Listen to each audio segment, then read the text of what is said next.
गायक अवधेश प्रेमी नेपाल और बिहार के बाढ़ घटना के विषय वस्तु पर कुछ अपन भावना व्यक्त करत हनी भैया। देखी कि कितना माई के बेटा के जान चल गई, कितना घर दह गई ये बाढ़ में। चिंता में पड़ले बाने पालौडी संग में बिहार भैया।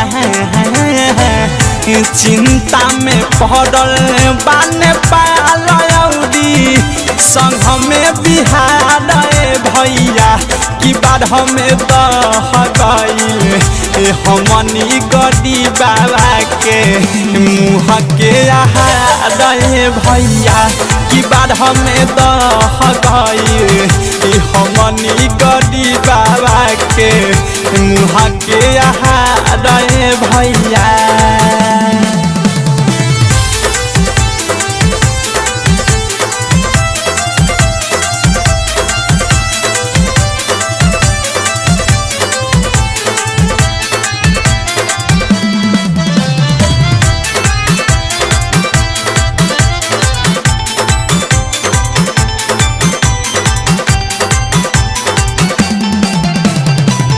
बाटे बढ़िया पानी सिंहरा घोड़ा सन ओही में कितना डूब गईले भाई बहन।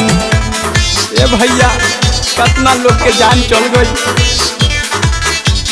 हाँ हाँ बाटे बढ़िया पानी सिंहरा घोड़ा सन ओही में कितना डूब गईले भाई बहन। सीतामढ़ी संगे रक्सौल के बुरा समाचार भैया। सीतामढ़ी संगे रक्सौल के बुरा समाचार भैया।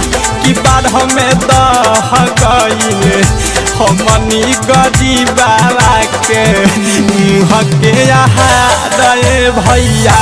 कि बाढ़ में दह गईल हमनी गड़ी बाबा के मुँह के आहार भैया।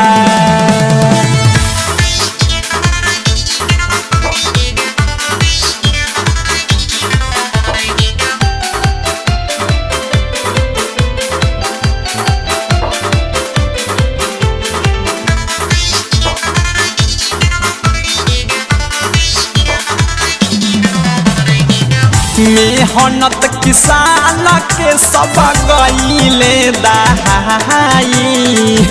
खाए के तो छोड़ी चाउर छत नहाई। बड़ी बुरा हाल बा भैया। सुना मेहनत किसान के सब गईले दहाई। खाए के तो छोड़ी चाउर छत नहाई। बढ़ल पुलवड़िया घाट के पनिया नल होता संभाल भैया। बढ़ल पुलवड़िया घाट के पनिया नल होता संभाल भैया। कि बाढ़ में दह गईले हमनी गड़ी बाबा के मुँह के आहार भैया। कि बाढ़ में दह गईल हमनी गड़ी बाबा के मुँह के आहार भैया।